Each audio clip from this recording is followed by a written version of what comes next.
gambar jenis hewan-hewan berikut. 1, 2, dan 3. 1 itu adalah ular, 2 itu adalah platypus, dan 3 adalah hiu. Bagaimana mekanisme fertilisasi dan perkembangan embrionya? Untuk menjawab soal ini, maka kita harus membahasnya dari individu per individu ya teman-teman. Nah, untuk yang pertama adalah ular. Ular merupakan organisme yang berkembang biak secara ovovivipar.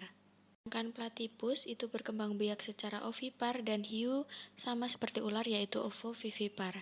Seperti kita tahu bahwa ovovivipar ini merupakan mekanisme perkembangbiakan di mana akan terjadi perkembangan telur di dalam tubuh. Setelah itu telurnya akan menetas dan individu ini akan melahirkan atau induk ini akan melahirkan individu baru. Sedangkan untuk ovipar ini adalah organisme yang melakukan reproduksinya secara bertelur.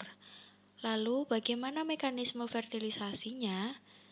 Fertilisasi dari ular adalah terjadi di dalam tubuh induk, sedangkan untuk yang platypus itu fertilisasinya juga sama terjadi di dalam tubuh induknya.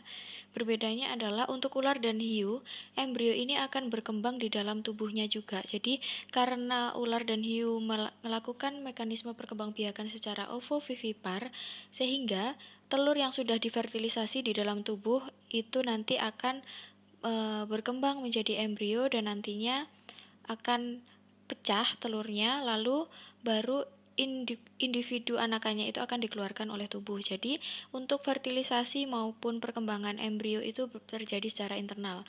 Sedangkan untuk kelompok platypus ini mengalami fertilisasi internal juga. Telurnya akan dibuahi secara internal, lalu akan bertelur, dikeluarkan lalu dierami. Jadi untuk platypus ini perkembangan embrionya terjadi di luar tubuh.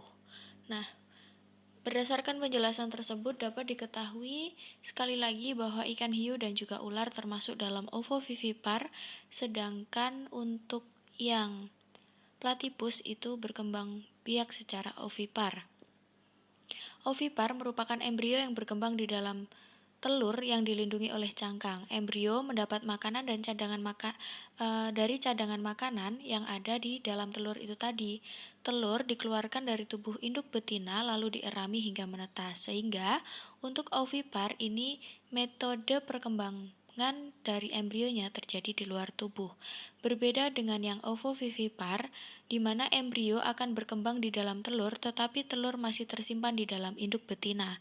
Embrio mendapat makanan dan cadangan makanan dari cadangan makanan yang berada di dalam telur, namun ketika cukup umur, telur tersebut akan pecah dari tubuh induknya dan anakan tersebut akan dikeluarkan melalui vagina dari induk betina.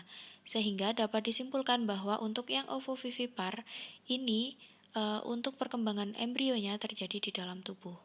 Sekian untuk pembahasan soal kali ini, semoga bermanfaat dan terima kasih.